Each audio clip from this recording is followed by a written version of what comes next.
All right, hey, what's up, everyone? Welcome to another brand new episode of Did That Age Well? Today, I am joined by a new friend of the pod. You know him from multiple podcasts. You know him from the Denver comedy scene. You know him from his stand-up special filmed right here at Dude IDK Studios. David Gborie, welcome to the show. Hey, thanks for having me. Thanks so much for being here. What do you got going on? What's up? Boy, I wish I had something loaded. I'm just hanging out, you know. Great.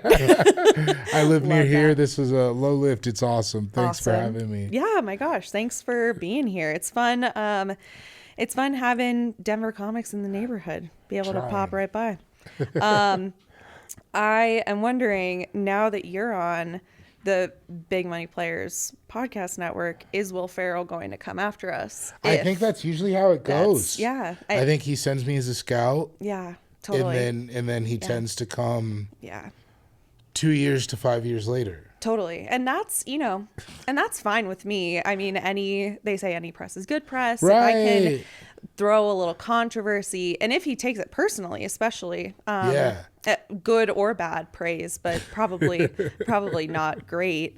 I did actually think, just to jump right into it, I thought that Will Ferrell was the standout casting choice. Like, I thought that was the one that was like actually funny. I think the others were just like bland man. I understand what you're saying. I watched the movie. So it's so funny because this is a movie that I've loved for years. Yeah. Never cared for the lead. Yeah. Luke Wilson never. I think they just put him in milquetoast. Yeah, they just put him to keep the plot going forward. Yeah. Which is kind of how I feel. And he's been on some great movies, and I'm never like Bottle Rocket is probably my favorite PTA movie, and I'm like, okay. Yeah. Like he's a good looking guy, but he's very handsome. He's very handsome. He has enough jaw for two men. Can't say the same about Vince Vaughn, I'm afraid. So you're gonna hate this. Oh no. That was what like locked me in. No. I saw that movie and I was like, that's a dude. I didn't, because before this, this is so true. Before this movie, I didn't know you could be kind of stupid and rich. Oh, yeah. It's crazy how that correlation is actually quite strong. Yeah, it's very common. It's very common. And you could also be really smart and poor. And that, a strong correlation as well. Also, but when I saw this movie, Will Ferrell is obviously so funny. Right. Every single scene he steals. Yeah. But the Vince Vaughn character was the guy where I was like, that guy is cool. Oh my God. I was 17. And now I'm 37, 20 years later. And do you still think he's super cool? Or are you like, man, I wish that red hats were not what they mean now, so I could wear a Speaker City hat? I think that when I watched that movie, his delivery and his character is so awesome because it's kind of more grounded than Will Ferrell's. Okay. Will Ferrell's is insane. Right. And Vince Vaughn is sort of like, hey, I know I'm kind of a bad guy. He's like, I hate my wife. I hate my kids. But then when it comes down to it, he doesn't. I have money. But then he doesn't. Does it? He doesn't have sex with that woman. Yeah, and honestly, in 2003, I really do think... One of the 7 women that talk in this movie. Jesus Christ. Yeah, for real. I do think that for 2003 standards, it is kind of like, well, maybe it's not so bad of a portrayal of women because at least he didn't know she was in high school. That's kind of like the 2003 standard. That's tough. Yeah, that was tough. That was tough. I mean, we start off like it right from the beginning of the movie. He's like, don't get married. Don't do it. He's at the wedding. Yeah. At the altar. But is also as a 17-year-old boy, as a 37-year-old is hilarious. Okay. That's very funny is not moral. I think we need to forget about that. Of course. And as Todd Phillips said in noted screenwriter Todd Phillips. He said in after Joker came out, which this is on the record, I fucking hate the movie Joker. Wild take. Sorry. Wow, a woman hated Joker? Wow, crazy. To be fair, I'm a man and I also fucking hated it. Well, look at that, an ally. Yeah, what a piece of shit. After that came out, he said to Vanity Fair that he stopped making comedy films because of the backlash of woke culture. He said, try to be funny nowadays. Were articles written about why comedies don't work anymore. I'll tell you why, because all the fucking funny guys are like, fuck this shit because I don't want to offend you. It's hard to argue with 30 million people on Twitter. Yeah, I mean, a lot of that too is you think Twitter's a real place, which is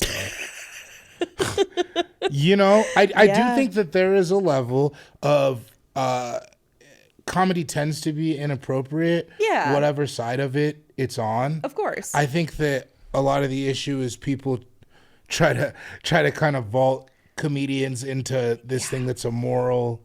Yeah. And it's usually like comedians are like, I'm so fucked up. Isn't this funny? Yeah. Look how fucked up I am. And that goes back forever and ever. Yeah. But yeah, there's a lot of issues with this film.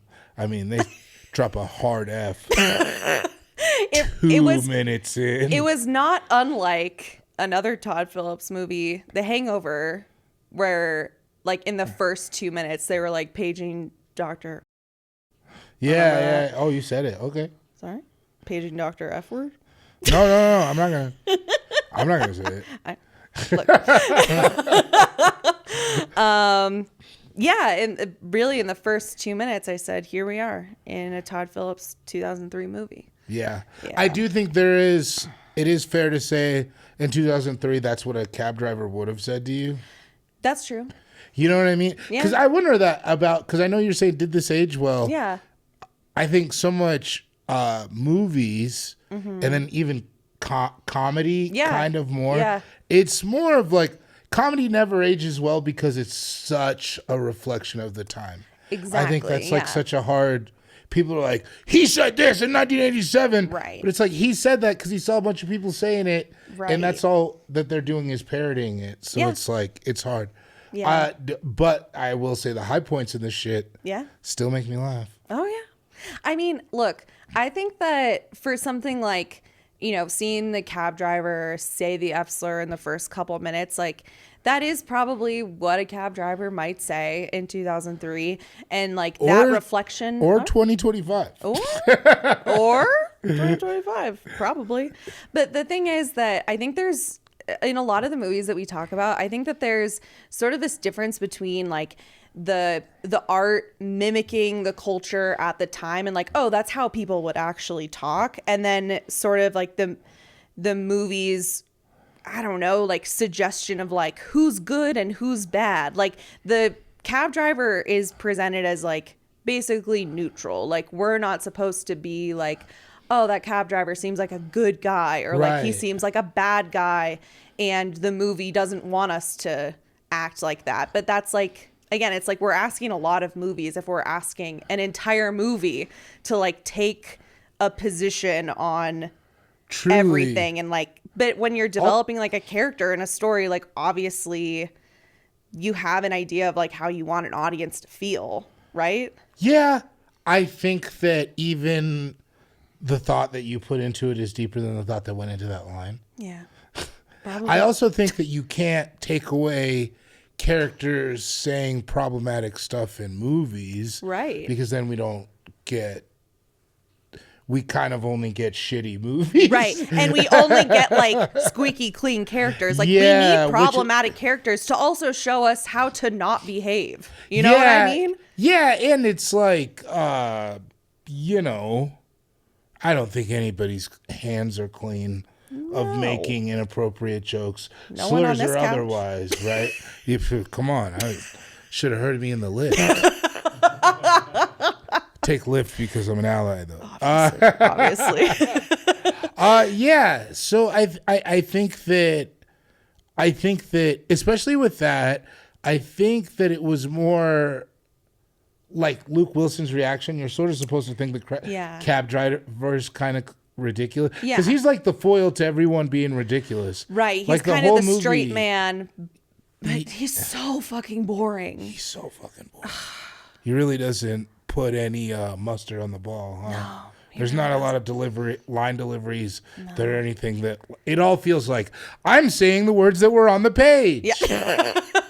And you're like, oh, yes, okay. Yes, you delivered that line. And like the whole romantic subplot with, Meredith Grey, what's her name? Ellen Pompeo. Yeah. I just could not care any less about that subplot. Like they needed they were like, well, we need to raise the stakes a little bit, so we'll add a woman in there, I guess. You know what's crazy is I would have rather they just didn't and just made whatever they wanted to make, right, than making this one-dimensional. Yeah. I mean, all the women in this movie are one dimensional. One dimension. Like yeah. They're not. Yeah. They kind of only exist to bring, like, they kind of only exist to bring the main characters down. Exactly. Even the one that he loves. Yes. His whole thing was like, I built a life with this woman. Yeah. Maybe we'll go to Home Depot. Right. And it's like, that sucks, dude. Yeah. Drink a beer bong. And you're like, Home Depot's fucking stupid, especially if you're going with a woman. Yeah. What? Yeah. It felt like every woman in the movie, whether she was on screen or not, served to be like, wow, she's such a bummer. That's why these guys need this house that they can be with the brotherhood. Yeah. Yeah. That was really the point of the movie. And that's one of those things, as you get older, you kind of look at it and you're like, But it's like, I don't know. I kind of take it as like, it's just a story. It's just a dumb, funny story. Yeah. It is still funny to me, though. It's like, because I watched it when we decided we were going to do this. I watched it on Monday night with my girlfriend who was not interested. Okay, yeah. What'd she think? She was on TikTok. I don't know. She talked to her sister for a while. No, I think that it's the women in this movie are boring. I think that if I go back to it though, the stuff that made me laugh as a kid still makes me laugh. Yeah. Okay. So what are some of those things, like the things that you really like latched onto as a kid that like when it came back around you were like, oh yeah, that is still really funny? The one line that really sticks out to me is when he said, I built Speaker City from the ground up and I can barely read. Like, talk about something setting your life on a bad trajectory. Yeah. I saw that and I was like, that's a dude. Yep. That's a dude you could be. And you said, I could be that? Someone could be that? He was the only guy, because you don't relate to Will Ferrell, really. Right. And you don't really relate to Luke Wilson. Right. And the kind of the ancillary guys, they don't give you enough to take anything from. Right. But that Vince Vaughn character of just like, because for me, I always felt weird and kind of stupid. And then I was like, oh, this is the kind of stupid dude who's like, it's like rich and has he got Snoop Dogg to come to a party. Yeah. He's like nailing it. Damn. So like that part, I was like, that guy's pretty cool. But I mean, all the funny stuff, even the silly gags with the fat guy falling through the thing and all that stuff still makes me laugh, because it's like, I do like in a movie that does, because it's also like, this movie didn't claim to be important. This movie didn't claim to be social commentary. Right. This movie didn't really claim to be anything funny other than funny. And like, for that, that's probably why it hit me as a kid, where it's like, I also saw Master and Commander. I'm not talking about that. Right. You know what I mean? It's like, it hit exactly the way that it was supposed to. And you were also in like a perfect target demo. I was with my entire football team. Oh my God. That snuck in. Oh my God. We only wanted You're My Boy Blue. And that's fine. Yeah. I've been thinking about it since I watched it though. Like, did it age well? Let me ask you, how much stuff on here ages well? I think that almost everything has like a mixed bag. Like a lot of stuff does hold up, and there's usually just like a couple things where it's like, well, that doesn't really hit the same way now, or like that is kind of cringy. But really, like a lot of stuff that is, I don't know, well made typically is easy to return to if you just kind of like, there's like usually a couple of things. But there are plenty of movies like from sort of this like genre of this era, kind of like the frat pack, early 2000s, like boy movies that typically like they just don't really hold up for me. But I also, like I say this on the podcast all the time when we talk about movies like this. What were your movies from this era? Okay, so my movies were like the girl movies. Like I was really Mean into Girls. Yeah, exactly, like that kind of stuff. So which does hold up. It absolutely holds up. It holds up. It's still so fucking funny. It's just really like I know that it wasn't made for me either. Like this movie was not made for me. It fulfills the assignment of what it's supposed to do. Like it was like pure entertainment for like young men and boys. Right. And that's what it does. Yeah. You know? So, and I think to that end, I think it does hold up. I still think it's a really funny movie. Yeah? Because I think a lot of times I think that a big mistake, humor is like, it's kind of inherently naughty. Right. You know what I mean? Yeah. It's kind of like, that's why it's funny, is because you said some dumb shit or some bad shit. Right, because you said something that was like unexpected. Yeah. Or bad. Sometimes or it's even just bad. Straight up funny to be bad. Sometimes it's straight up funny to be naked running down the street. Hilarious. Just the fact that he was naked was funny. Can we go to KFC? Or is KFC still open? Oh boy. And the fact that she didn't recognize that weird butt from that like I knew she was far away, but I was like, you didn't notice right away that was your husband? Lady, that weird butt? I knew it was Will Ferrell's butt. We all knew.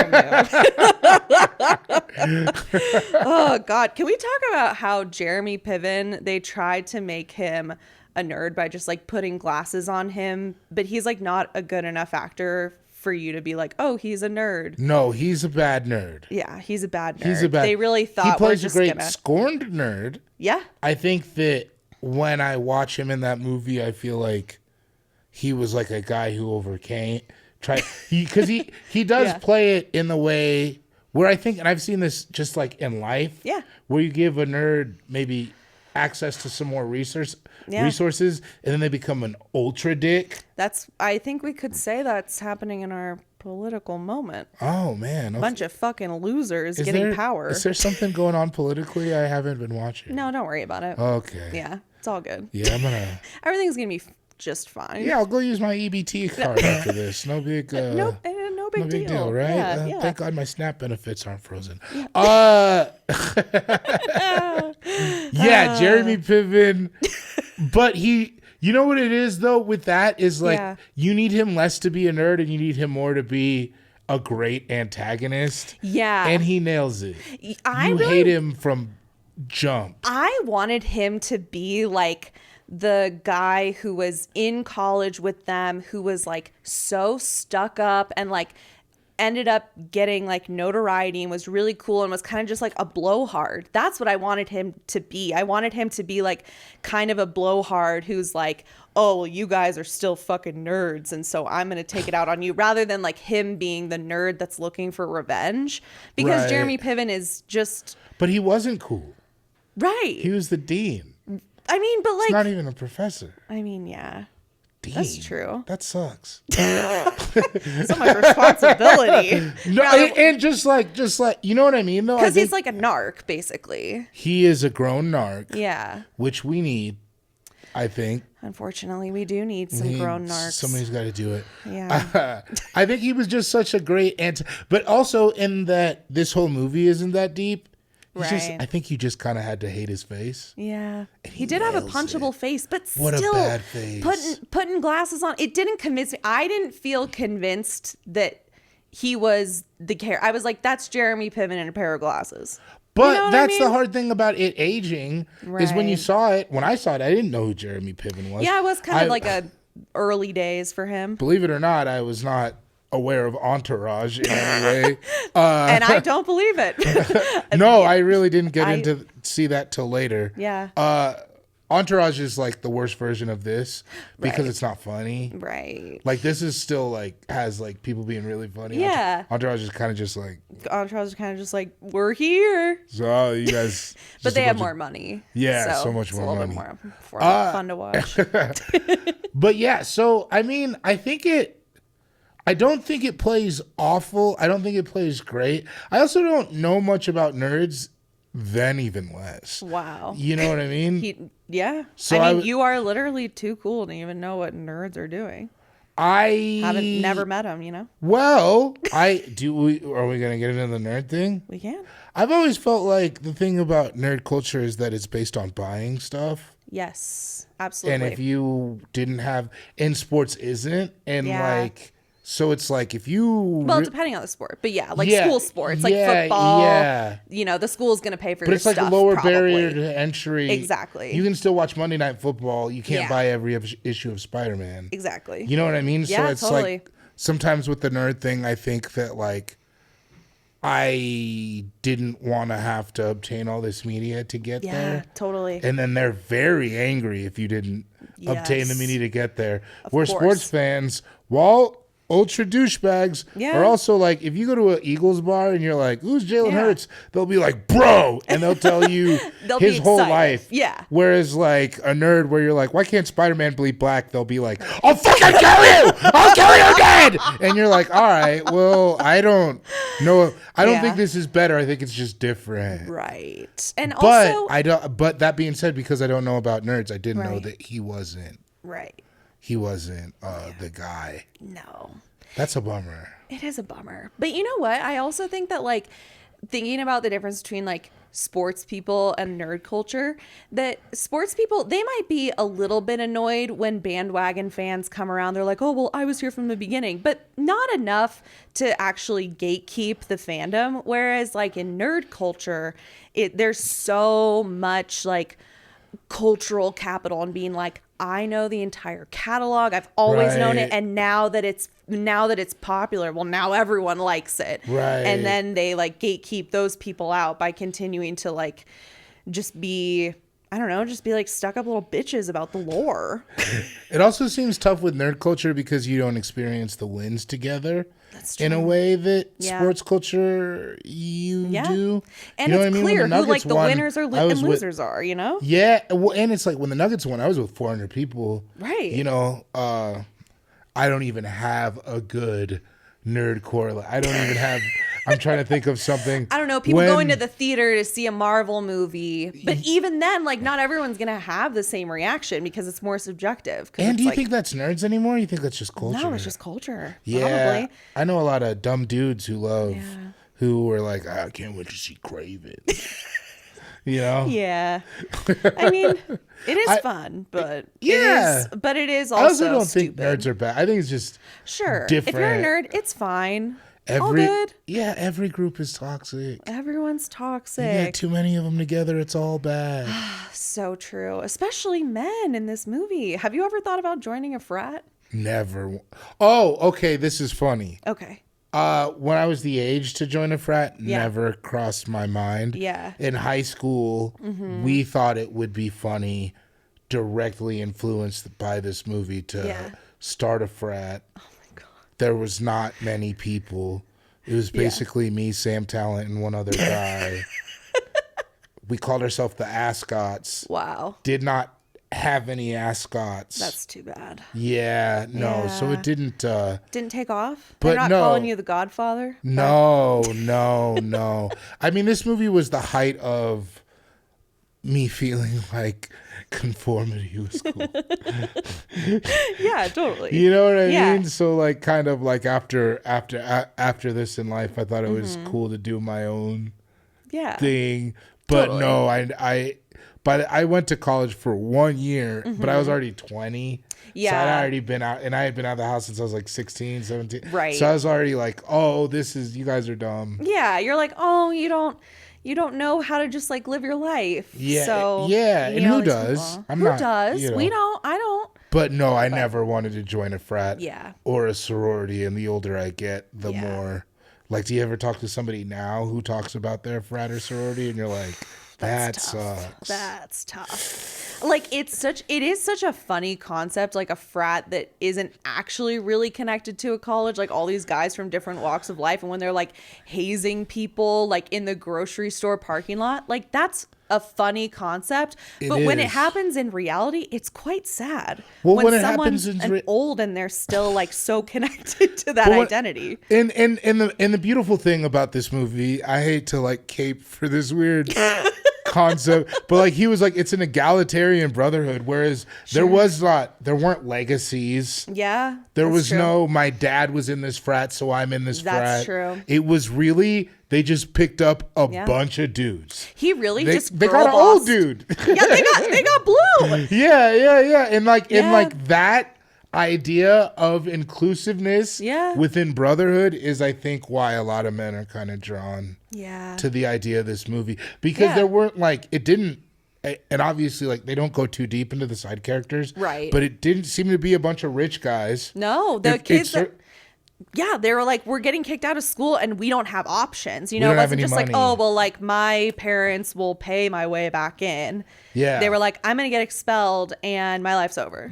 Yeah. And I think that is maybe what people are drawn to about it. Yeah. Because it doesn't feel like a real frat in that way, right? Right. It feels almost more of like a Revenge of the Nerds, a movie with its own issues, where it's like, oh, this is for the other guys. Yeah. You know? Which is why I really wanted so badly for them to show us what these guys were like in college. I wanted some flashback scenes. I wanted to know like how they met. I wanted to know more about their friendship at that time and like how this was either reliving their glory days or some sort of like revenge type of like making up for lost experiences type of thing. But we don't know anything about when they were in college. All we know is that Frank the Tank was, you know, he loved some beer bongs and running around naked, and God bless him for that. But we don't know anything about like what these guys had as far as like a relationship to college or frats or like other men, you know? And I think, to me, sometimes I really love slice of life movies. Did you ever see like Perfect Days? Yeah. Yeah, like stuff like that. Totally. I really like it where it's like, oh, maybe you didn't tell me before or after. I just saw this portion of it. Yeah. But yeah, this movie didn't dig deep, but I don't mind that because it was funny. Yeah. You know what I mean? Yeah, I know what you mean. Because I hate personally, boy, do I hate a dramedy. Really? Yeah, get that shit out of my face. Oh, I love. Well, okay, so a dramedy, as in give me an example of like a dramedy that you really don't like. What's the most recent dramedy I watched? I'm trying to think. It's okay. I did put you on the spot. Well, also when I think about it, I think that it's like a genre that is more in television than it is in film. It is, yeah, for sure. It's like a CBS show that's 45 minutes is going to be a dramedy type thing. Yeah. Yeah, more than it exhibits itself in film. Yeah. I'm trying to think. Man, I'm blowing it. It's okay. Everything is so like, I mean, I think that a lot of movies now, this is a tangent that probably I'll cut myself off on, but like there's so much like genre overlap that it's hard to say if something is a dramedy just because it's a drama and it has some stuff in it that's funny. You know what I mean? Like the show Succession or even like The Sopranos, like those are dramas, but they're fucking funny. Yeah. You know, they don't take themselves like too seriously 100% of the time. Whereas a show like Euphoria is just like humorless. It's like just drama. And I'm like, I could use a couple laughs. I couldn't get into Euphoria. Yeah. I try. It's just I never really understood the obsession with like kids media based on high school. Yeah. I kind of feel like my life was much better before and after that. Yeah. You know what I mean? Yeah, totally. Like, so it's like when I watched it, I was like, I don't give a shit. Right. But my little brother is 22. Yeah. And boy, will he talk your ear off about Euphoria. Really? As being like an important show and is watching it and feeling reflected and stuff like that. So you can't. Wow. You can't take away from that for sure. Good for him. Your brother must be like really cool, because every Yeah, time, it's fucked everyone up. that I see in Euphoria, I'm like, I could never be like that. That I didn't like. I look at the way they like do their makeup, and I'm like, I could still never do that. My brother is the coolest one in the family. He lives in He lives in Chinatown in San Francisco. Oh shit! Yeah, he's that a is musician. really cool. He wears a lot of Japanese denim. That is pretty cool. He kind of beats. He's got us all beat. That's tough. But I don't think he's ever seen Old School either. I'm sure he hasn't. No. He doesn't need it, you know? No, what do you? He's out here living life. and that also, to the aspect of, I think, why I was so drawn to it, is that it did at a time, and especially with what was it, the frat pack is what they called it or whatever. Especially with that seemed to be a group of true outsiders. Yeah. Like, yes, they were trying to relive their glory days, right? But that's because they felt ill-adjusted in their current lives, right? Yeah, you know what I mean. And like, I think I latched onto that. And then when you see the guys in the frat, this isn't like hot, cool dudes, right? It's like Artie Lang and Matt Walsh. Yeah. You know what I mean? Yeah, it's totally. Bald dudes at work, or like when they go to the diner, it's the guy. Right, and that guy's like the Godfather. Yeah, none of those guys were on the football team. That's true. You know what I mean? Yeah, good point. Like so that I think was like a very a big thing that drew me to it. Yeah. Do you think that if we had more like adult frats with kind of like outcasts, that maybe we wouldn't have as many like incels and like fucking school shooters and stuff? Maybe we all just need to put them in a house to like have fun and party together. That's an answer. That's a question I don't have the answer for. I don't know. I think that if I think about incels and stuff like that, I think that people need community that exists outside the house. Yeah. And I think that's across the board. Yeah, not just men, but everybody. Yeah, but I think that incels specifically, I think if you just consume the internet with you build your own echo chamber, and then you cause, you know? Totally. So like, I don't know about fraternities, but you know. Yeah, but you know, maybe we could take a few of them, stick them in a house together, and then maybe we could even like, you know, like when the real world was actually like they just took a bunch of like random people and stuck them in a house together. Yes. I feel like we need to return to that era of just like taking random people, sticking them in a house together, and seeing what happens. I like that. I feel like maybe we just need to like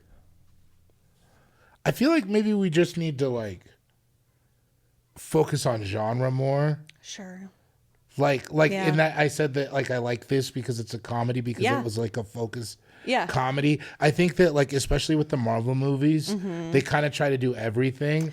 So if you're a comedy, a drama, a romance, and they're like a B- in all. Exactly. You know what I mean? Where it's like, nah, I just want to hear a rock and roll song. Right. You know what I mean? You don't. I don't have to hear your outside influence. Everything doesn't have to be so eclectic that it waters down everything. Is kind of how I feel sometimes. Yeah, like I mean, this movie is, even though like they are gathering together a bunch of outsiders, like the movie itself is so like normcore. Like you were saying, it's sort of like it caught you at the perfect moment where you were like, I want to assimilate into mainstream culture. At that point. At that point, you were like, yeah, it would be nice to just like, you know, be accepted. Yeah, and there's like other movies that I feel like were within the same genre that are still really funny, right? Yeah. Like, I don't know, man. I think Wedding Crashers is like a funny movie or whatever. They were rich as hell. Yeah. They were all rich as hell. They really were. Like that movie, I mean, granted, I don't know why you would break up with your girlfriend and buy a 4-bedroom, 2-story house. Right. That's crazy. Or rent one. Yeah. That seems like a wild move. Seems pretty wild. Yeah. Vince Vaughn was like, we should have a party. He's like, I'm trying to get my life together. And it's like, then. Like, why do you have so many rooms? Dog, get a studio. Yeah. What do you. Be like a normal guy who's getting out of a breakup. You moved on campus. What the fuck are you talking about? It's fucking weird. Like, you could have got a 1-bedroom apartment. He works as a real estate lawyer. He knows the market. Bro. What are you doing over here? Oh my God. That is like a crazy, that is a crazy, because I was watching it and I was like, oh yeah. In the way that a lot of movies don't make sense. Right. You're like, oh, this is fucking stupid. Right. There's like, you kind of just have to like suspend disbelief for a second, but there are so many small things that it's like, well, they could have just fleshed that out a little more to make it make sense, but they decided instead to not, and that's the choice that they made. Okay, we need to talk for a moment about the cinder block. Yes. and also the guy on the vault. So one thing. Yes. Okay, so that was the end of that was like the very last era of like hardcore fat jokes being funny. For sure. They're like, the thing is, I caught a lot of flack looking not like that guy, but enough like that guy. Of everyone in that movie, you know, and of everyone that you knew, probably there were, you know. Yeah, but most of those movies didn't have a black guy. Yeah, that's true. So, I mean, in general. Yeah. Or a Hispanic guy. What was his name? The same guy from Coach Carter and all those other movies? Yeah, most of those movies didn't even have that. Right. But, yeah, what were you thoughts? Well, I just feel like, you know, the cinder block thing, like someone falling down in a way that, of course, like he would have died in real life, but it's funny because it's a movie. Like that scene, and then I guess like the vault thing didn't really do it for me, but with the cinder block, I think it would have been equally funny if it was a thin guy or like standard size guy compared to the fat guy. And I just felt like I was like, I don't know. Funny as a fat guy. It was funny. I don't know. It's like that diarrhea no scene in Bridesmaids where you're like, I don't know, would that have been like? Would it have been funny if the skinny girl was the first one? Wig? Right. I don't know. I think it would have been just as funny. I think you can think that you don't have to hate fat people to watch that and be like, oh, that's pretty funny. Right. You know what I mean? I don't think you have to. Yeah, but it's so like, it still just so like, come on. Like, it's so cheap. It's such a cheap way to like make a. Yeah, cheap shit tastes good. Yeah. You ever been to McDonald's? Yeah, that's true.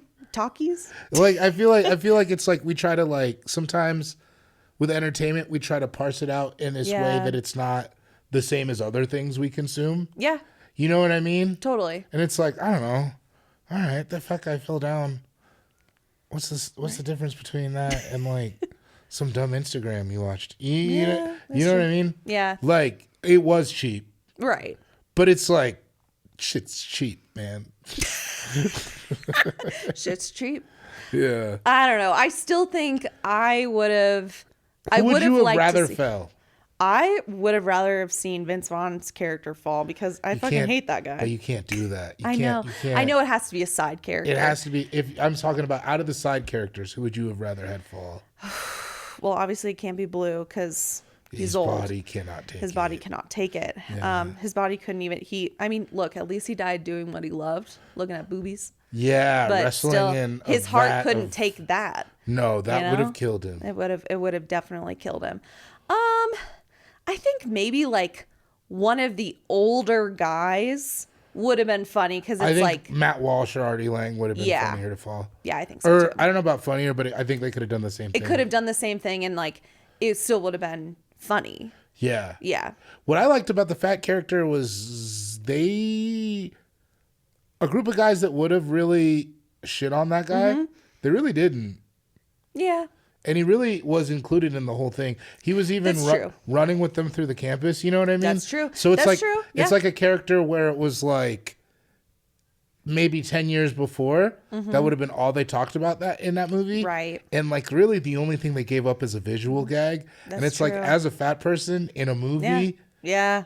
That's that's a pretty decent play. It really is. I mean, they didn't they could have like kept on harping on it, like you said, like with the scenes where he was like running with everybody. They could have been like, look at this fucking guy. They never even made him different. They never even made him different. Except for the moment when Jeremy Piven's character was like, oh, and I guess you be on the vault. But that was the guy from the outside. He's the villain. Because he's the bad nerd. Exactly. You gotta have the bad nerd. Because and when he did that, they were kind of like, fuck this guy. But we still believe in you, big fat guy. And guess what? He landed it. And he landed it. So I was that glad guy's a twin? He is? Yeah. Nice. Yeah, they've been in lots of movies. Oh, that's cool. Yeah. Cool. How did you know that guy was a twin? I watched a lot of black movies growing up. Cool. Big fat guy twins. Yeah. You remember. That's cool. Yeah. You remember. Yeah. Yeah.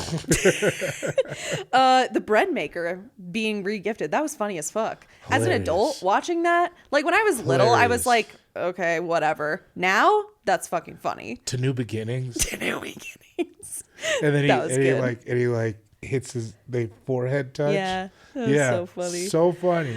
Oh, I love that. There were some things that like now watching as an adult, like when Vince Vaughn's character says, oh, we've got a big day tomorrow, we're going to Home Depot, I really did like feel that character. More. Oh yeah, that's right. That's right. He was like, yeah, big day, we're going to Home Depot. Like that I felt, when I was like, well, if I was out at a party on a Friday night and I knew I was going to have a big day going to Home Depot, I would be the person that's like, well, got a big day. I think the hardest thing about that movie is not the hardest thing, but Will Ferrell reverting to this lesser version of himself, even though he seemed to like the other thing. Yeah. Like, I don't know, when he said it's going to be a big day, I don't think he thought it sucked. Like he was like down. That was one thing I was thinking watching the whole movie. It was like, and that's why he wanted to get that life back. Right. Which is sad that he ultimately had to stay with the frat. But like he wanted that life back because he liked it. Yeah. I think he actually did love his wife. I think so. I think he wanted to be with his wife. I think, and then it's sad because it ends and he's just living. Because that character doesn't. If there's an old school 2, that he's not doing well. No, he still lives there. Oh, so sad. Yeah, it's a bummer. Yeah, but Speaker City guy, he's probably doing just fine. I mean, he might have gotten in some altercations at youth sports events. Also, okay, in the credits when he's like the overzealous kid sports coach, I was like, of fucking course he is. That guy is the guy who would be so annoying at youth sports. Yeah. Because he's a dumb guy who loves his kids. Yeah. Let's make it official. That's like, No, listen, Vince Vaughn was at the inauguration. I'm not. I'm not. We're not. Yeah. But that character at that time for me was awesome. Yeah. Yeah. Yeah. I mean, I just think that in general, like Vince Vaughn, he's really a one note kind of guy, and I know that I'm not like really saying anything groundbreaking there, but he just like even when I was younger, I never really thought he was that funny. I was just like, okay, well, he's kind of just there. I think that's fair. I don't agree. Yeah. I think that he's really charismatic. Okay. But I think that it was also a thing that was like, I have not met a lot of women who were like, I'm a huge Vince Vaughn fan. Yeah. It's like Reese Witherspoon for dudes. Right. Yeah.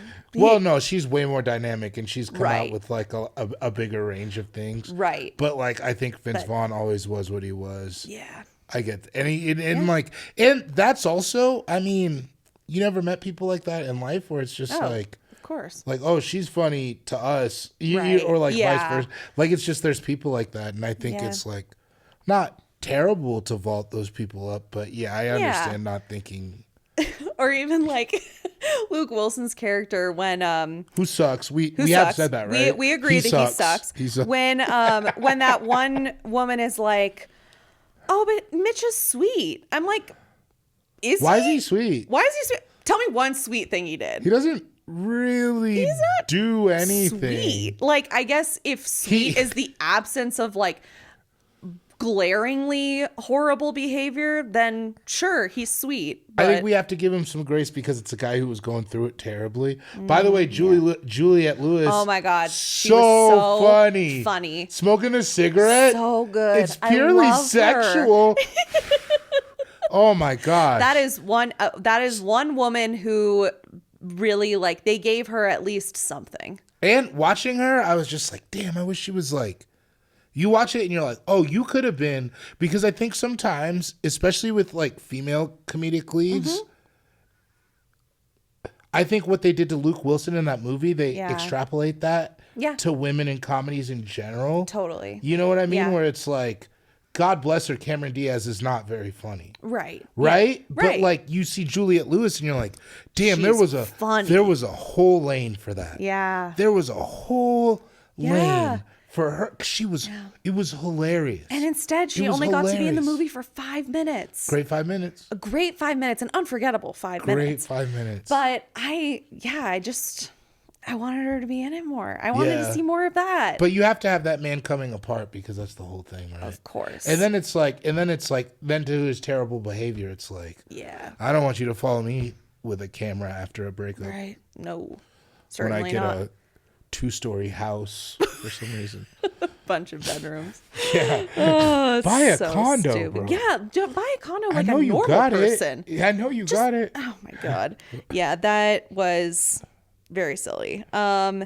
Okay, also the charter review process was so funny. That I felt like something was really happening when they had to go through all of those challenges and they're debating James Carville. Like, that was so funny. That is really funny. That was so good. Up until that point, the only stakes were like, well, he's down bad because his girlfriend was having sex with other people and all these guys are kind of down bad and now they're together, but women are still yapping in their ear trying to get them to not have fun. And that was like the whole challenge. It's like, will they continue to have fun? To be fair, they pretty much cut out women 10 minutes, 20 minutes into the movie. For sure, yeah. They were like, all right. Yeah. Here's what, you know what I mean? Yeah. But then there was the one actual bad guy, her boyfriend. Yeah. But like even when women weren't present, it was like I think the disdain for women was still there because it was like, the only reason I can be here is because like my girlfriend and I broke up, or like my girlfriend's mad at me, or the only reason I'm not telling my wife. Exactly. Exactly. Yeah. There's like a disdain for the ball and chain, you know what I mean? I fucking hate that in movies when people are like, oh, my fucking wife. It's like, then don't.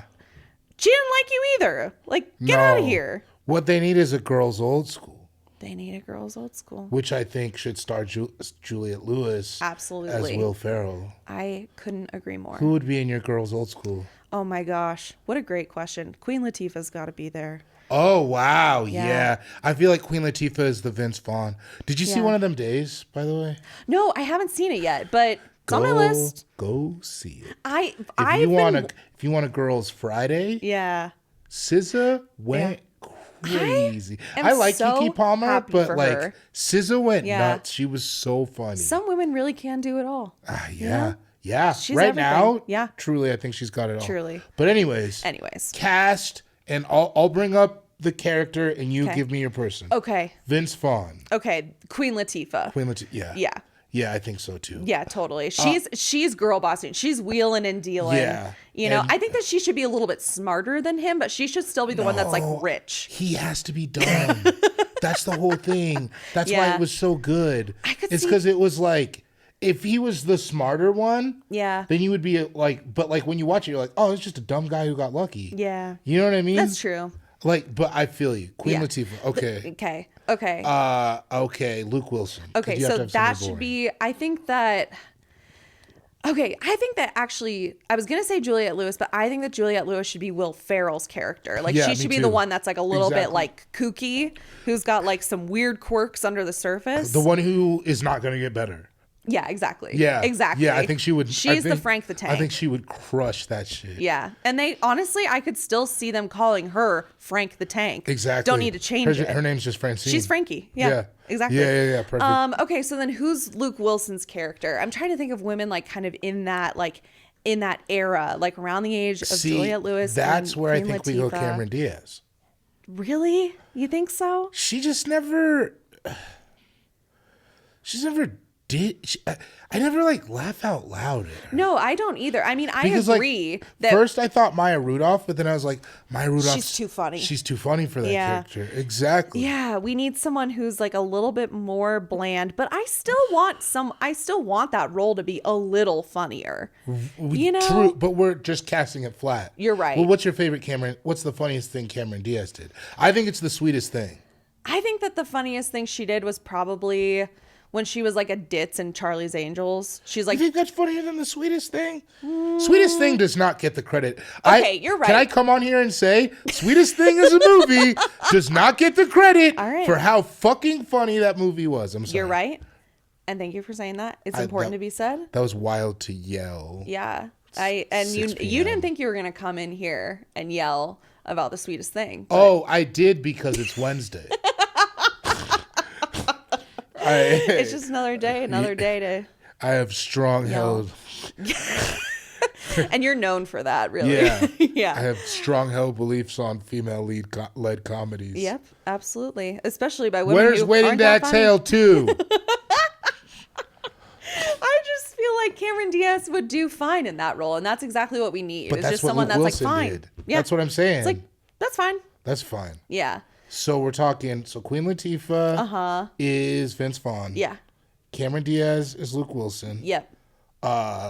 Juliette Lewis is Frank the Tank. Yeah. That's a fun group of gals. I'll go to that movie tomorrow. I mean, okay, but here's the thing, though, is that Cameron Diaz is a little bit like... her characters are always kind of peppy. And I felt like Luke Wilson's character was kind of just like... right. flat. That's fair. But I don't really know. I can't really think... Hear me out. Okay. This is going to sound crazy after the summer she had. And I'm not saying... I'm saying she's more talented than this. Okay. But I think she could... What about Ariana Grande? Yeah, for sure. I thought there was going to be some pushback. No. She could for sure do that. Because she's just sort of like... She can play that role of like... Lights on, no one home. You know Which is what he was. Which is what he was. Which is what he was. Moving through, like, he had to have family money, right? He had to be like, he had to have some generational wealth, don't you think? Can I drop a Hollywood Insider thing? Of course. I did when I recorded Conan. He was on that night. Who, Luke Wilson? Yeah. Oh. Or he may have been on the night. No, know what it was? When you do Conan, they let you come early to see. So I went to a show before, and he was the guest, and I met him. Yeah. That's just how he is. It's just kind of air, man. Wow. Well, not a bad guy. Not a bad guy. Kind of like. But you wouldn't say, oh, he's sweet. Not even. No. Just sort of like. Just he's. Was talking about there. Health food, to me, which. Okay, man. Okay. But yeah. Yeah. But anyways, Ariana Grande, I think, could do it. I think so too. I think that would be a good movie. I think so too. Because by the way, I think any male movie could be recast. They just never do it right. They just never do it. Yeah. And then of course it's I think they never do it right. Yeah. I think they do it. It just isn't right. I really liked the most recent Ghostbusters with the women. Well, I guess that wasn't the most recent one. The most recent one was the Paul Rudd one. Right. Not the Paul Rudd one, but the one before that. With Leslie Jones. Yeah. Yeah. I liked it. I thought it was funny. I remember thinking it was okay. I have a horrible retention for movies. That's why we got one when I was 17. Yeah. But I remember thinking it was okay. Yeah. Leslie Jones is funny. She was funny. Like, overall, I thought, like, this is good. I really wish we made more, like, ensemble female-driven comedies. I think the problem is the reboot.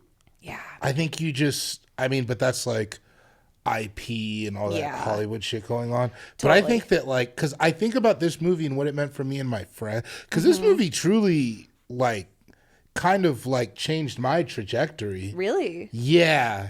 Yeah. Yeah, in what way? I think that when I didn't think of being funny as a skill I cared about. And then I was like, no, all I want to do is be funny. And it just is like, when you see, And I think that speaks to the idea of an egalitarian brotherhood and somewhat normal guys. When you see that in movies, especially at that time, you're like, maybe I could be a cool, funny guy. Like I saw Vince Vaughn, and that's what I mean is like, I saw Vince Vaughn and I was like, I'm not that smart. I'm pretty funny.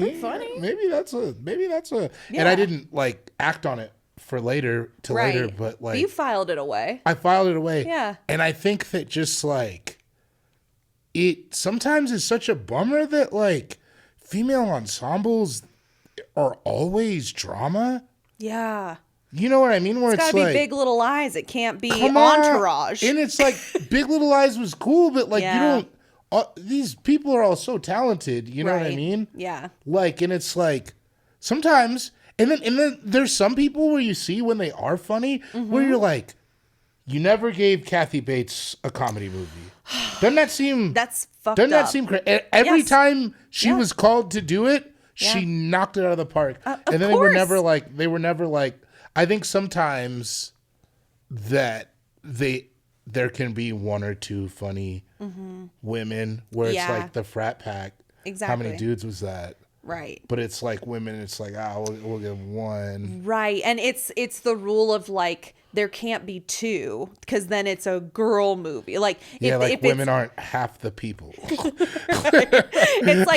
like well, if in the main cast, I mean, imagine if two of the guys, like if Vince Vaughn's character and Luke Wilson's character were both played by black men, they would be like, well, it's a black movie. You can't have two. If that had happened, I wouldn't have even thought about another film. Is what I'm telling you. Would have been awesome. Like if that had been what that movie was, because there's not a lot of movies where they allow black people to be silly outside of what. Right. That's a whole other thing. Yeah.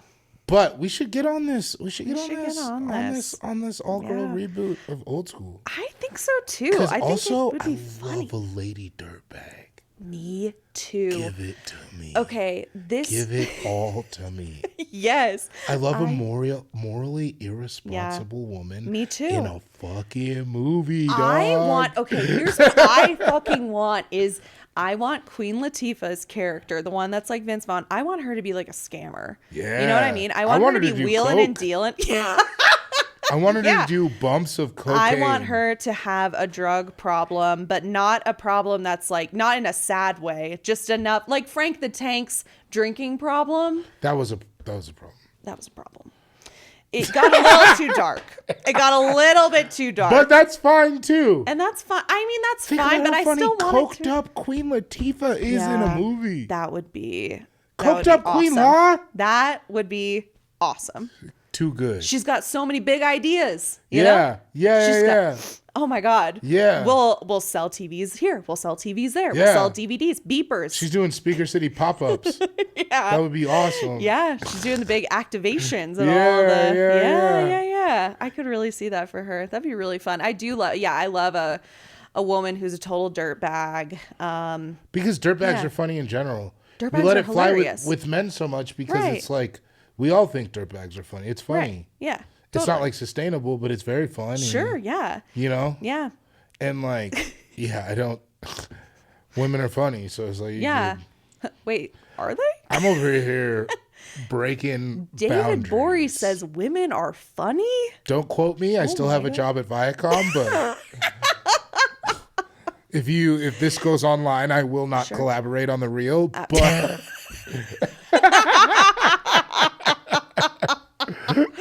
Oh God. But yeah, it is funny to think about because that sucks. That sucks that there's not like what do you like if you had to think of like what are your top 3 female driven ensemble comedies? Okay.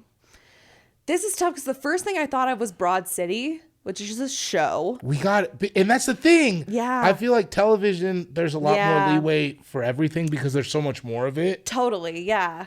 But it's like, is that really ensemble? It's mostly just the two of them. It is. It is mostly just the two of them. And it's like a buddy comedy. Yeah. And I was thinking almost the same for like Insecure can be really funny, but it's not. But the 4 women are not really on. I mean, the episode where they go to Coachella. Would you say Insecure is even 4 women? You don't think it's just Molly? I mean, and it's Issa? Molly and Issa, and then the other two women are like side characters. But if you watched just the episode where they go to Coachella, yeah, you would be like, "This is an ensemble comedy." That's the famous. Oh, is it Kimberly Nicole Clark? What's her name? She was so funny. The bigger girl who takes the ecstasy. Oh my God, yeah. She was so funny that you wish she was more in the show. Exactly. Is how I felt about Insecure. Yeah, but she's so good. They were all really funny. Yeah, but But that's a TV show too. Shows, so and that's kind of more recent. Yeah, exactly. Like high school era. High school era, like, I mean,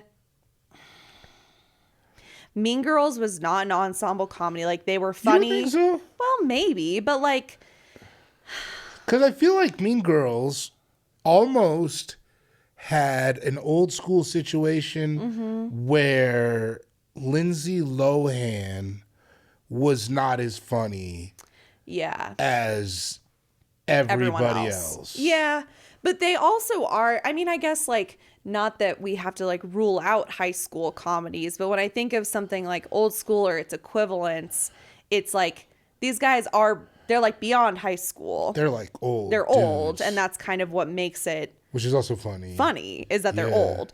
And we certainly don't have the equivalent of that for women. There was that movie House Bunny.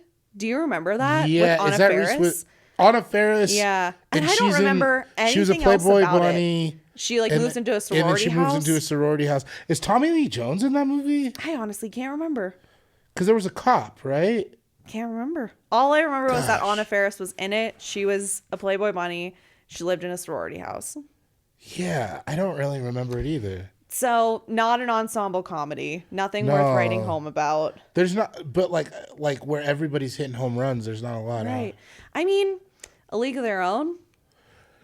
Yeah, but that's a dramedy, right? Not explicitly a comedy. That's a dramedy. Yeah. But damn, that movie is so good. It's a good movie. Man, still haven't done that on the pod.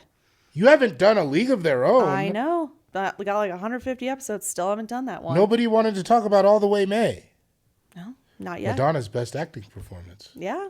And maybe Rosie O'Donnell's. You think so? What was she in better than that? I mean, yeah. I mean, honestly, I don't think she was in anything. I think you're right, actually. I think that might have been her top tier. Yeah. You know what I wish we could have done was Riding in Cars with Boys, but that's not a comedy. Yeah. That shit. That's one of the few movies I've ever cried at. Complicated relationship with my mother, obviously. I was going to say, do you want to talk about your mom for a minute? I'd rather not. Once again, will not collaborate. Will not collaborate on this reel. Don't want to. Yeah, I did that movie with a friend of mine for Mother's Day. We did like a special episode where we did Riding in Cars with Boys. And I felt like, God, that movie is so good. Yeah, man. That movie rocks. Barrymore goes crazy. Steve Zahn goes crazy. I love Steve Zahn. Who doesn't? Oh. Not a lot of guys who don't miss. Yeah. That guy kind of doesn't miss. I've never seen him miss. Freak Talks About Sex was a weird movie, but... Never saw that. Yeah, it's on one of those weird IFC joints. Yeah. One of those watch it on cable kind of movies. It was like IFC when I was young was like, not to be gross, they showed nudity on the basic cable package. Whoa, gross. David Gborie is gross. I like nudity. So watch the whole thing. I like Will Ferrell's butt. Just kidding. Yeah, I was not against butt. it. Yeah. It was a regular butt. It was a regular guy butt. Which is what we need more of on We need TV. more like, I like that there was a lot of, I like that the regular guy was the nudist. I didn't want to see like a 6-pack on a guy running down the street. He's just like kind of a, you know, I mean, all bodies are normal, but he was like normal, sort of like an average guy, you know? Yeah. Here's one question before, I don't want to go too long. That's okay. That's okay. Here's one question. If you could recast Luke Wilson, because I think we both agree that he's kind of is a weak sort of the choice, shittiest part. Yeah. If you could recast Luke Wilson, who would you put? I think that, and let's say you could put even an actor now who is the same age. Okay, that does change my answer. I think about Paul Rudd's character in I Love You Man, how he's kind of just like a blank canvas. Yeah. I think that he could do a good job in a role like this. I think that he would be a lot more sympathetic because he just, in essence, is just sort of one of those like, oh, he's a nice guy. Right. You know? Luke Wilson, he was almost too hot to even be sympathetic, huh? I agree. Like, it was sort of like, all right. It's like, okay, so he's some hot guy that's a real estate lawyer, probably doing very well. Yeah, this hot lawyer. Yeah. I was kind of like, okay, so he's the one that needs a frat. I didn't want him to be the godfather. I wanted some fucking weirdo to be the godfather. But I think when you get cheated on, not that I think that you need community. Of course. And I think that we sometimes, here's what I want to walk away from or walk away with. Okay. I don't ask too much of this movie. Sure. And because of that, I get more than I asked of it. And I think that's okay if you're just looking to tune out for 2 hours. Sure. I mean, this isn't, it's not fucking Putney Swope or whatever. No. But like, this is an opportunity to kind of turn off the brain. And 90 minutes of dudes goofing, I think they did a pretty good job. Yeah. Did it age well? Here's what I think. I don't think kids would watch this movie and think it was funny. And I think I think there are other movies from that era that maybe they would. Yeah, totally. And so maybe that's it. But like, for me, when I saw this was the funniest thing I had ever seen. Yeah. And that's cool, man. That's pretty cool. Yeah. Yeah. At a time when there was a lot like this type of comedy was happening a lot. I know it was kind of like the early days of like the frat pack or whatever, but like that's a big deal for this to be like one of the funniest things that you had seen at that time. I've seen so many movies, funny or otherwise. Yeah. So, Not in a great way. I feel like this movie it was hard for me to get past like just like the blatant disdain for women. You know what I mean? Like, it sucks to be like, oh, well, women are just a buzzkill. And they all just want to lock a man down, or they want to have orgies with people and cheat on their boyfriends. But like, Juliette Lewis was like aspirational, actually. I saw her and I was like, I want to be her. I would watch that movie just about that character. I want to know. Like what she did after that. Same. I want to know what happened in between the time when Luke Wilson left her to the time when Will Ferrell's character in the credits like sees her in the grocery store and she like invites him to an orgy. I want to know exactly what happened in between. Then she seemed like it was going awesome. Yeah.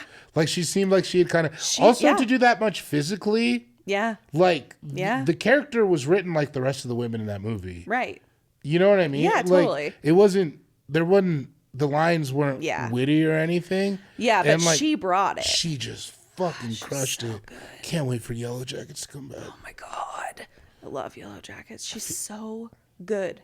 She is. That's a cast of weird women and I love it. I mean, it's not funny, but it's not funny. But that's a good group of like women in their 40s. The younger cast did good too. Oh, they're incredible. Oh my God. Really they clocked in. Yeah. To work.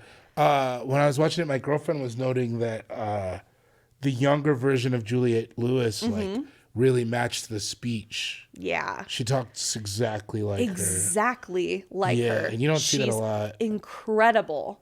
God, they're so good. Because like it doesn't even, in that type of TV show, if you have really talented actors, it doesn't matter if they really look like the older version character, like if they are able to mimic their speech and their mannerisms and like really like capture the character, it doesn't matter if she actually looks like Juliette Lewis, which like she kind of does anyway. Yeah, but like I think that with biopics too, where it's like I don't give a shit. I don't care. You don't have to.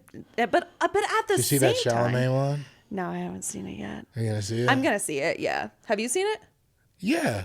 Did you like it? Yeah. Okay. Yeah. Cool. I think Timothée Chalamet is a movie star. I think so too. I think that with biopics, it's not for the fans. It's sort of better if you don't know about the artist. You know what I mean? Totally. Because like, I'm waiting for a good Whitney one. Oh God, they can't screw that up though. They will. Of course they will. But she just like. Now we're talking about Whitney Houston. I know. But like, oh my God, you know who could play that role though? SZA. Whoa. SZA starring in the Whitney biopic. Because like SZA doesn't look like Whitney Houston, but she could be Whitney Houston. Yeah, I think she could do it. Because I think Whitney, the most interesting thing, because I have consumed all the content. Of course. I think the most interesting thing about nerd culture. Yeah, I'm a Whitney nerd. Sorry. And I paid for it. I think the most interesting thing about Whitney was the difference between her personal and professional life and just what her perception of was to the public, and even like her relationship to black people and how like when she was at the Soul Train Awards, they booed her and like all this crazy shit. Totally. So I think SZA could do it. Yeah. But we got to get that. She got to finish that tour. Yeah. Are you going to go? No, I don't pay a lot of money for concert tickets, unfortunately.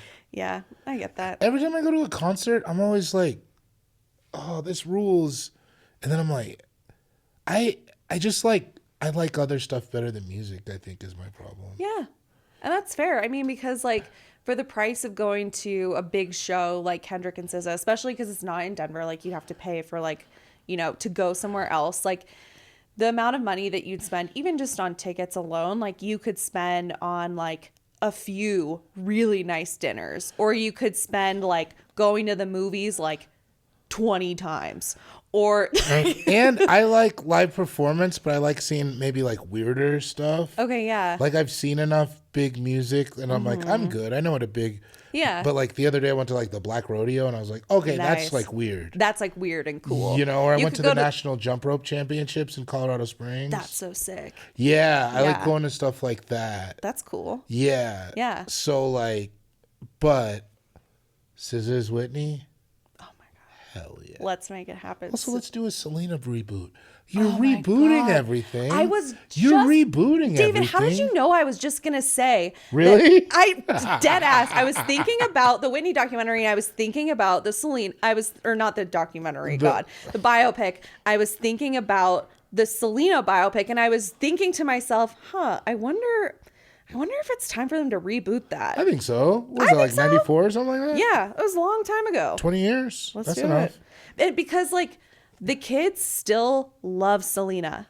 Like the man still loves Selena. The grown-ups, the kids. I mean, like you'll see like a Gen Z Latina girl like wearing a Selena shirt today. Yeah. You know what I mean? Yeah. Yeah, if you go to any high school, the girls, they know Selena. See? The boys, they know Selena. Let's get a Selena reboot. Let's get it going. Who would you cast in that? Man.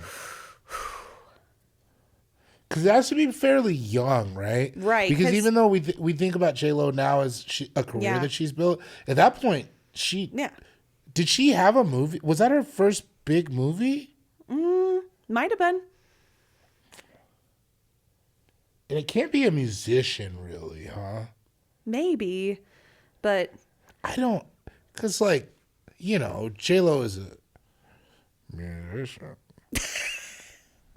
But like more of an actor. Yeah. I don't know. I don't have it right now. I'm sorry. That's okay. That's okay. I don't know who I would either. We've done a lot of casting work today. We really have. We're spent. And I think that we're not getting paid enough. We're not getting paid enough. We rebooted 5 movies. I know. We've been busy at work, and we're keeping our people booked and busy. Exactly. So, and that's all we can do. Also, Lady Die Hard. Oh, yes. Oh my God, yes. And like, she's kind of the dirtbag who like left him. She's smoking cigs in the van. Yeah. Oh, I love that. Yeah. Yeah. No, I feel like there's like, they're doing all these reboots. They're just not doing them right. Okay. Also, dirtbag butch lesbian Die Hard. Yes. She wears the exact the costuming the exact same. Kate McKinnon Die Hard. Oh my God! In her first big dramatic role. Coming to theaters this Christmas. Go. No shoes and a wife. Wife pleaser. A wife pleaser. Yeah, we talked about that just on the podcast the other day. Really? Wife pleaser. Yeah. It's crazy that got through. Yeah. Yeah, it did. That's what my mom calls it still. Wow. Well, she like buys me a pack You know? Oh, that's sweet. Yeah. Yeah. Well, God bless her. God bless her. Shout out to David's mom. And to the movie Riding in Cars with Boys. Those two are not connected at all. That one got me. It really Penny does. Marshall. Oh, God. You got it. You got it. You got it, girl. What else, David? Anything else that we didn't discuss that we need to? I mean, I know we've About done a lot of work school? today. Yeah. Or anything, really. I feel like we got it. I think that it is important to say that the underlying theme of this movie is that dudes need friends. That's so true. And if you're a dude and you need friends, just ask. Just ask someone. Isn't it such a... Maybe don't. Don't just ask anybody. Yeah. But if you're vibing, if you go out, you're vibing with some other guy and you're like, dude, I think we should like be friends. How nice to hear that. Oh, you know what? There is one thing from this movie that is timeless from old school. When, even though they are the most boring, just completely uninteresting characters, when Ellen Pompeo and Luke Wilson's characters discover that they had crushes on each other in high school, when she's like, oh yeah, I had a crush on you. And he's like, oh, I had a crush on you. That feeling, incredible. But isn't that what we're all looking for? Are we all looking for that? Oh my gosh. That's like That's what we want to feel. That's the best. I'm chasing that high all the time. That's poetic justice. Oh my God. And also, okay, one thing that I noticed too, when she kisses him on the cheek, when he's like looking over her lease or whatever, I feel like in movies, friends are kissing each other on the cheek so much more than in real life. Not common. I just don't kiss my friends on the cheeks that much. I mean, sometimes, but not really. I don't do it when it's like, oh, you did such a nice thing for me. You know what's interesting too? I've had a couple friends in my life, women, and they kiss on the mouth. Yeah. And I've seen that more than a kiss on the cheek, totally. which is always nuts. Yeah. Are you fucking crazy? I'm not against it. Like, totally. I'm fine with it. Are both of these women like American? Because I feel like in other cultures, the kissing on the mouth. Very Bohemian though. Okay, yeah. In a lot of cultures, kissing on the mouth is more common than in the U.S. No, this is a real. These women were raised here. But it was always crazy. That's crazy. Both of them, when I'm thinking about it now, it was in a way where you kind of respected it. Yeah. You're like, wow.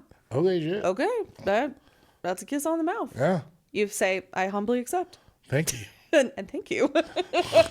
Would you like to be in the old school reboot? Right. Would you like to be among the group that, of course, we're going to have to show. Okay, in our reboot, we're going to have to show more of the funny group sex. I wanted to see when those people came out in the blindfolds and stuff. I wanted to see more of that weird. And when the guy he says, "Hey, I'm here for the gangbang." I wanted to see more of that. Yeah. We could have stayed there for another 10 minutes. There was a lot in that first act that they could have expanded on. Yeah. But, they had to get to Will Ferrell jumping through a ring of fire in a bobcat suit. God, that was so good, too. Yeah, that was really good. That was pretty good. Yeah, that guy doesn't miss either. Yeah, he really doesn't. Well, David, thanks for coming on the show. This was Thank you so for having me. Fun. I had a great time. I really love this movie. Yeah. I hope that I think you feel the right way. Thanks. I